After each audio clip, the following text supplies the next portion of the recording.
গতকাল ছিল আলোচিত এবং প্রশংসিত অভিনেতা এফ.এস. নাঈমের। কারাগার দিয়ে ক্যারিয়ারের নতুন অধ্যায় শুরু করা এই দক্ষ অভিনেতা গতকাল আলোচনায় এসেছেন তার আপকামিং দুটি প্রজেক্ট নিয়ে।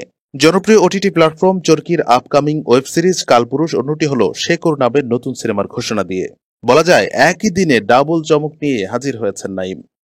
নন্দিত প্রোডাকশন হাউস ফিল্ম সিন্ডিকেটের ব্যানারে সালজার রহমানের ওয়েব সিরিজ কালপুরুষের অ্যানাউন্সমেন্ট পোস্টারে জনপ্রিয় এবং প্রশংসিত অভিনেতা চঞ্চল চৌধুরীর সাথে এফ.এস. নাঈম এবং তানজিকা আমিনকে দেখা গেছে।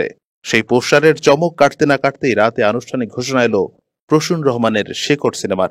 এই সিনেমায় এফ.এস. নাঈমের সাথে জুটি হিসেবে দেখা যাবে সময়ের আরেক আলোচিত এবং সম্ভাবনাময় অভিনেত্রী আয়েশা খানকে। সাথে আরও আছেন সময়ের অন্যতম সম্ভাবনাময় অভিনেতা নাফিস আহমেদ। সব মিলিয়ে এই দিনটা ওয়েব সিরিজ এবং ফিচার ফিল্ম বিনোদনের দুই মাধ্যমে নিজের নতুন কাজের যেই ঘোষণা এলো নাঈমের, তা স্বাভাবিকভাবেই তার এবং তার ভক্তদের কাছে ডাবল আনন্দের। শুভকামনা রইল দেশের এই পরিশ্রমী এবং মেধাবী অভিনয় শিল্পীর জন্য।